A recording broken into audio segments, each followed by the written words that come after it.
Hi, my name is Divya Thani, and I won the Sheth Award in 2012.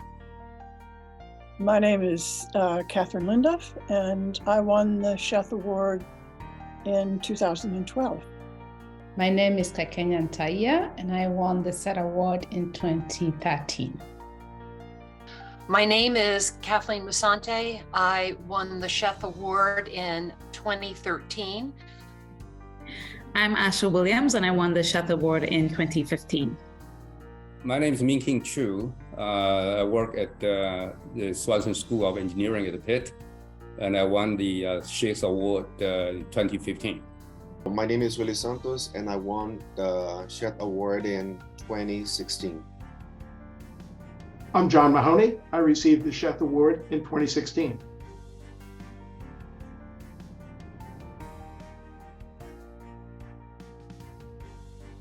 My name is Rick Anker, and I won the Sheth Award in 2017.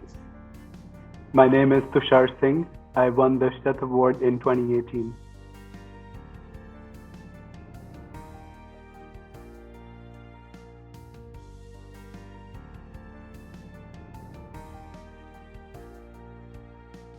I'm Ron Brand, and I won the Sheth Award in 2019. Hello, my name is Vyasa Sai, and I won the Sheth Award in 2020. I am Carmelo Mesa Lago, and I received the Sheth Award in 2020.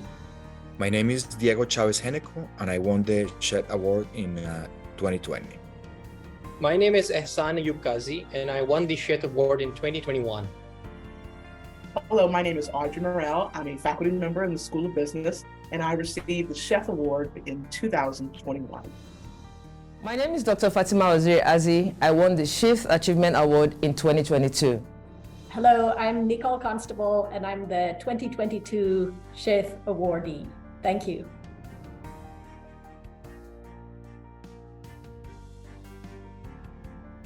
I had just, I think it was like 2 years after I had just graduated from the University of Pittsburgh, and I was working in Kenya. I had created a school that was working to end social norms that are hindering girls from continuing with their education. I would say that it was just my beginning after I started the work when I was a student. So that was just my very first time of being out of school and focusing on the work of gender equality, education for girls. That's what I was doing. So I graduated from the University of Pittsburgh in 2001, and I ended up going back to India and starting on a career in publishing. After a few years, I found my sort of groove, and I was in magazine lifestyle journalism. I worked at Time Out. I was part of the launch team of Vogue in India. And in 2010, I became the first editor of Condé Nast Traveler in India. And that was really exciting. It was my first time as editor of anything, as editor-in-chief of anything. And it was a really amazing opportunity. And I was very young when I got it. And that was 2010 that we launched. And I was very fortunate, but we did very well right off the bat. So I was thrilled when in 2012, my old professor at the University of Pittsburgh at Bradford actually reached out to me and told me about this award and said, Divya, I think you should apply. I didn't think I had a chance, to be honest, but I did because I was a good student. I always did what the professors told me to do. Leading up to the Sheth Award, I was involved in a number of projects in my own research, looking at issues related to study abroad experience and the impact that study abroad has as a high impact educational practice, but also as associate dean in building up the entire portfolio of what we offer to our undergraduate business students in keeping with our theme of taking our students from the classroom to the city to the world. And so expanding that portfolio, making it more diverse. And then I had the honor of being chosen to be the editor for the Frontiers Journal of Study Abroad, which is sponsored by the Forum, the Global Forum. And so in all of those roles and my passion for the importance of global education, I received this amazing award. The work that I'd been doing with the before the Sheth Award was I was working in Cambodia, doing work in Belize and Bhutan. And the work that I'd been doing is I'd been working on developing nurse anesthesia programs in many of those different sites to improve access to surgical care by the development of workforce in those particular countries. What led me to actually to run for the award was the fact that I was in Nigeria. I was at Kwara State University, and I was responsible for the internationalization of the campus. And being responsible for that included a lot of activities, and one of them was to promote international education on campus.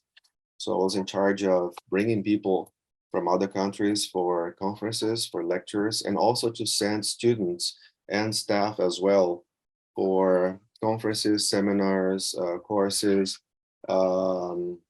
awards also, and graduate studies.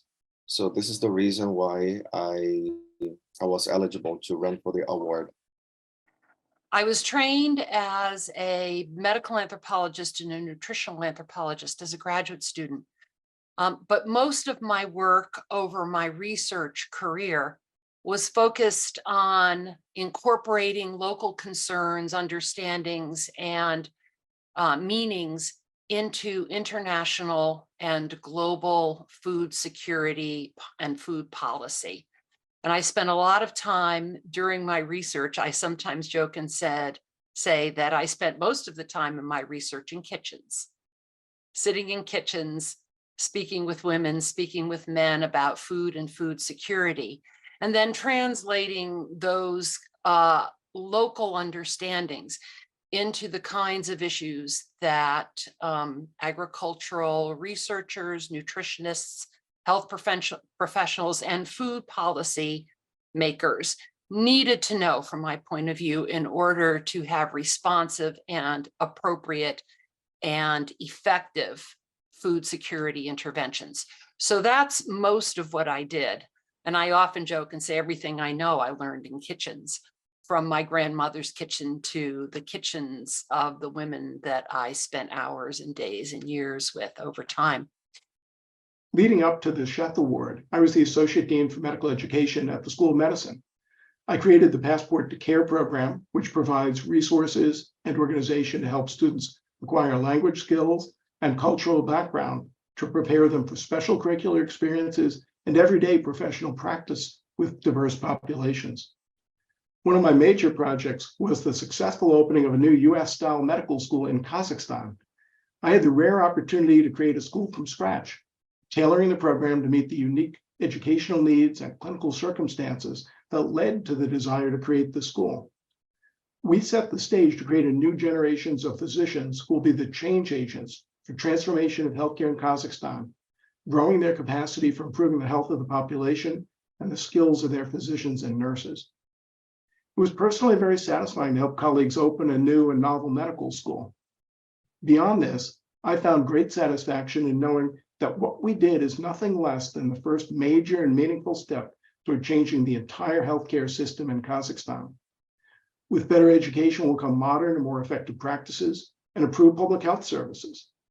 Kazakhstan faces serious problems with high infant mortality, low male life expectancy, cancer, tuberculosis, and so much more. 20 years from now, we will see that babies who would have died will live. Cancers will have been caught in time, and men who would have died prematurely because of heart disease will live as long as their wives because of the changes that are being hatched in classrooms today.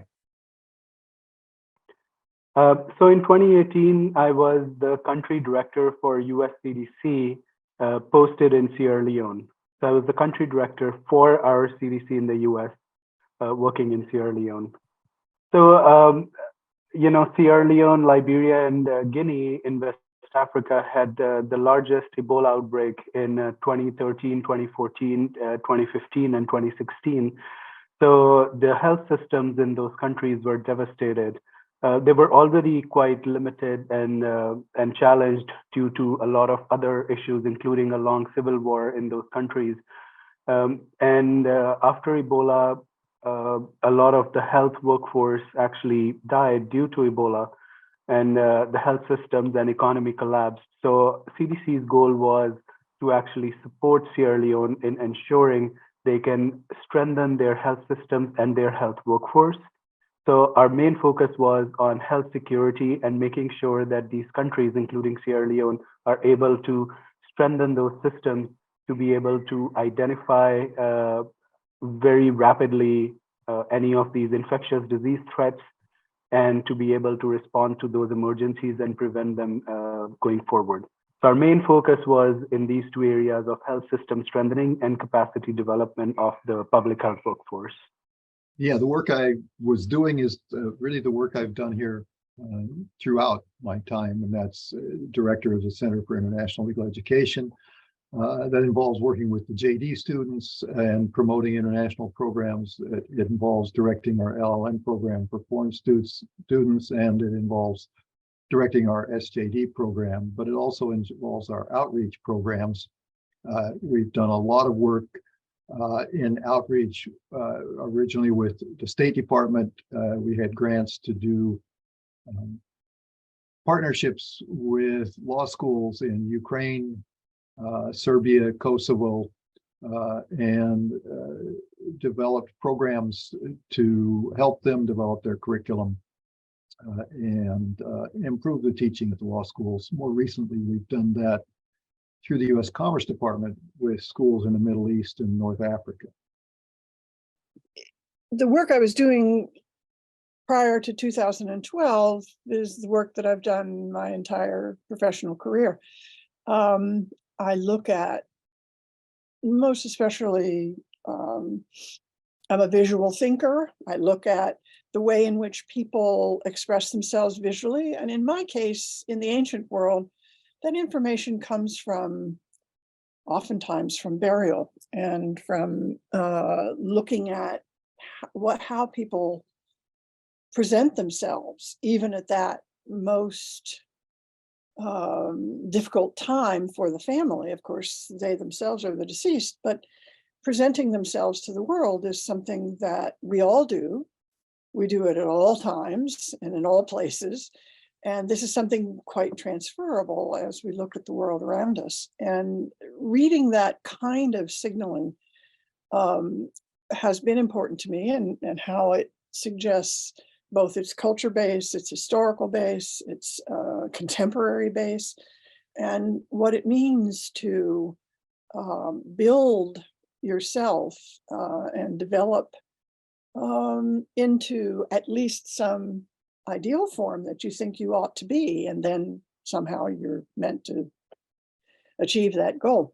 I taught courses on East Asia and Eurasia. I've worked both in Russia and in northern China in the field. And, you know, I've met literally scores and scores and scores of people who have affected me and the way in which I present material to people here at the University of Pittsburgh. Yes, before I received the award, about 1 year, I was working in a long project. It took me altogether about 2 years, which was an evaluation of the pension privatization process in Latin America between 1980 and 2020. So I have been working on evaluating the effects of these pensions in Latin America, but also in other countries of the world. And every 10 years or so, I publish a paper. But in 2019, I decided that I wanted to put the whole thing together in a book. And so I did. I received the Sheth Award, and then the book was published by the Friedrich Ebert Foundation This is the German Foundation office in Mexico City. It was published first in Spanish in 2020 after the award was given to me. And then it also appeared in English in 2021. The book have received already about a dozen reviews all over the world, half of them in English, in the most important academic journals in the field. So that was a special moment for me because I was closing to finish the work that I have started 1 year or so before.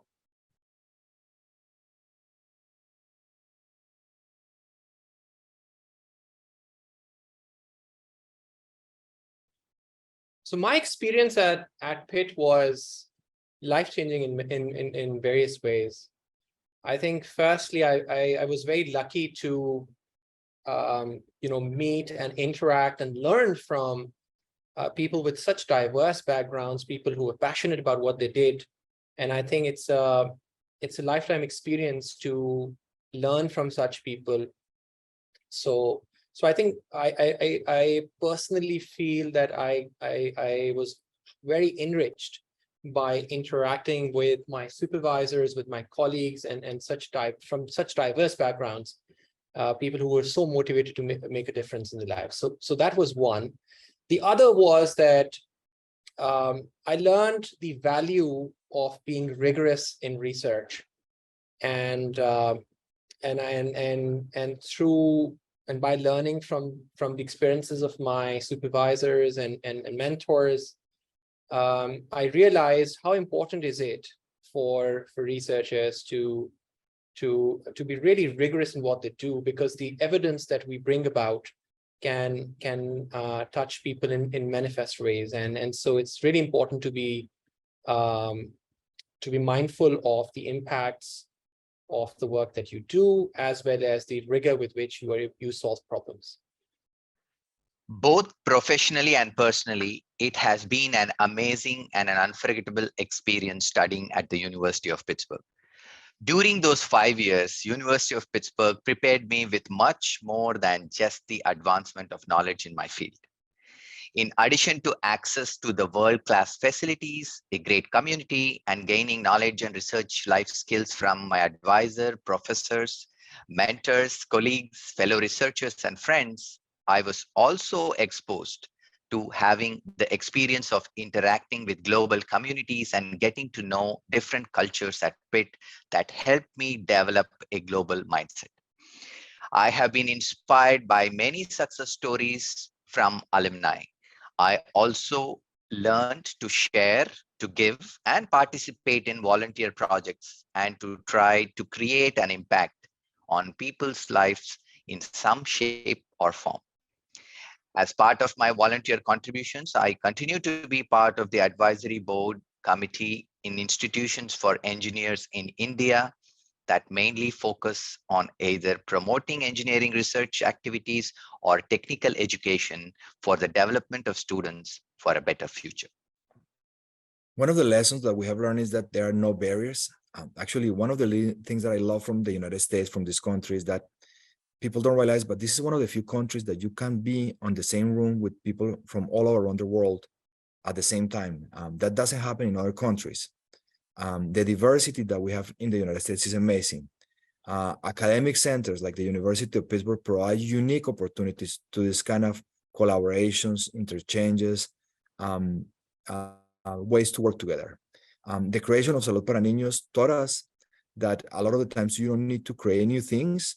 You just need to link services that are already in place and maybe adapt them to the needs of the community.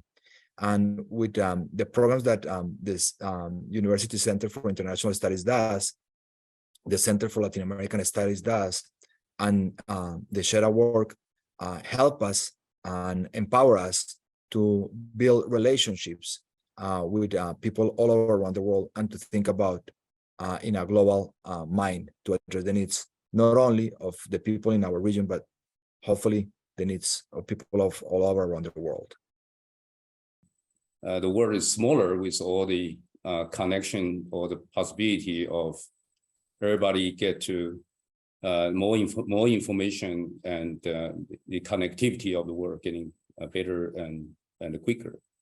So I would really urge the students, whenever there's opportunity, to have a chance to see the world and to be engaged in the global contact, and if any setting available for them to grab, that would be the thing. I would advise students to do that.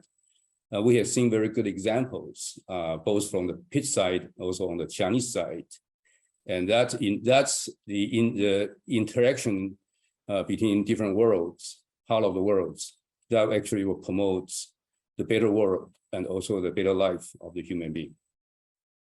My advice to students as they start their career is be faithful in your routine, whatever industrial sector you find yourself.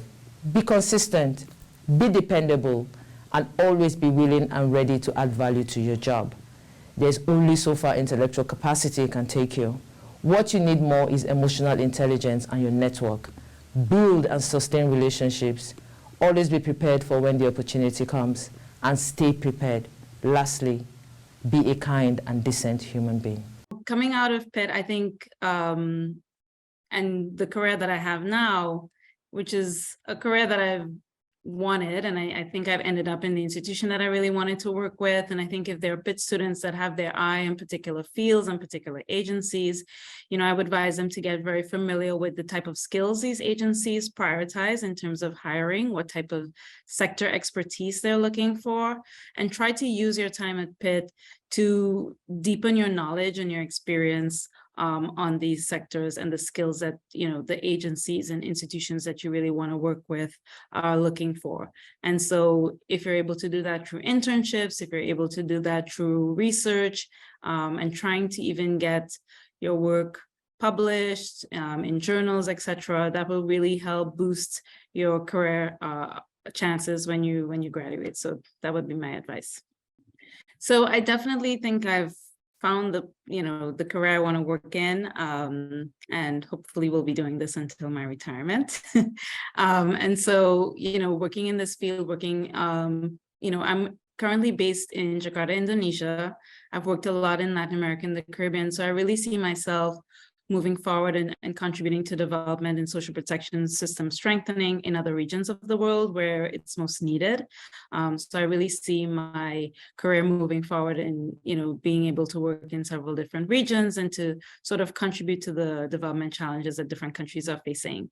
And in terms of how, the Sheth Award and Pitt and GISPIA have, and class, so many to thank, have really contributed to all of this. I really think, just as I mentioned before, reaffirming the career choice in development studies, the classes that I took really highlighted, the pressing challenges that are faced in the developing world, and even in developed countries as well. So, no one is immune to crises. And I think, that has really reinforced my decision in this career field and how I could continue contributing to it. The advice that I would give to students is be curious. Have a goal of learning. That don't go into a class saying, oh God, I don't want to be here. This is boring.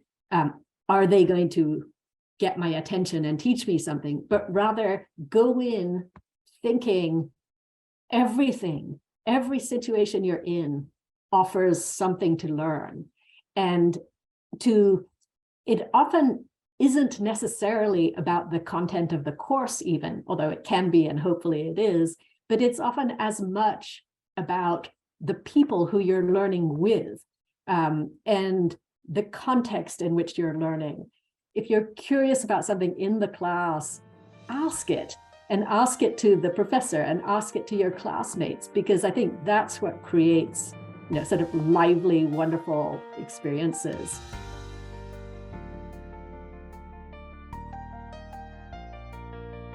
Thank you very much to Dr.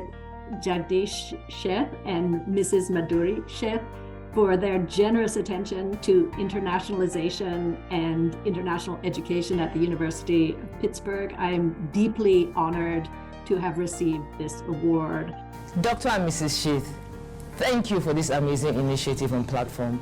And thank you for finding me worthy as the 2022 Sheth International Achievement Awardee. There are so many people across the world doing amazing and impactful work who will never get the recognition they deserve, or the very least, a kind word of encouragement. This award is a morale booster and has propelled me to do more. I am indeed grateful for this opportunity, and I do not take it for granted. On behalf of my family and I, Nagode Suse, Ale Samuko Albarka, which means thank you very much. May God bless you both. So to Dr. and Mrs. Sheth, I just want to say thank you. Thank you as a member of the Pitt community. Thank you as a member of the Katz family for your vision, for your leadership, for your passion, and for your generosity. So I just want to give a sincere thank you to Dr. and Mrs. Sheth for this award and their continued support to students at Pitt, and particularly all of those that are working, internationally. I am grateful to Dr. and Mrs. Sheth for supporting this important award at Pitt. Dear Dr. and Mrs. Sheth, I want to personally thank you for creating this award. I'm humble and honored that I have received this award in 2020. Thank you so much, Dr. Sheth and Mrs. Sheth for this award and for starting this award. I'd like to thank Dr. and Mrs. Sheth for the very existence of this award program. It has cast a vital light on the terrific work being done in this area here at Pitt and across the country. Thank you so much, Dr. and Ms. Sheth, for creating this award that is enabled to recognize, the work that we are doing, especially for us who are in the international space. Thank you for all that you do to keep pushing us and keep inspiring us to do greater work in the world. Thank you. Dr. and Mrs. Sheth, I want to say that your recognition of faculty and alumni work that has global impact has been instrumental in both highlighting Pitt's strength in this area and has furthered the support of faculty who are or aspire to be leaders in addressing global issues. Perhaps more importantly, the recognition of alumni who demonstrated commitment and excellence in this area now serve as role models for the next generation of scholars and activists. Your role in the Sheth Awards has made that possible and has furthered those goals. Cheers and bravo and brava to the Sheths. And thank you, of course, for making this award possible. I would like to thank Dr. Sheth and Mrs. Sheth for this award, and this really make the difference. I just want to thank Dr. and Mrs. Sheth for the acknowledgement, the award, to encourage me to continue with the global work that I've been doing, and appreciate that a great deal. Dr. and Mrs. Sheth, thank you so much for creating this award. It has made a big difference in the way people view the University of Pittsburgh, I believe, and the way in which we all work together to promote international programs here. I want to say to Dr. and Mrs. Sheth, I think, again, thank you for giving this recognition, an opportunity to be part of this growing community. I would like to extend my sincerest gratitude once again to Dr. Sheth, Mrs. Sheth, and the Sheth Foundation and the University of Pittsburgh for honoring me with the 2020 Sheth International Young Alumni Achievement Award. Thank you. Thank you, Dr. and Mrs. Sheth, and I hope you guys can keep it up. Dr. and Mrs. Sheth, I want to say thank you so much for this incredible award and for bestowing it to me the very first year that you created it. It feels so special. I thank you so much for it, and on all of our behalf. I would like to say thank you so much for creating this award and sticking with it for 10 years. It is so special, and thank you.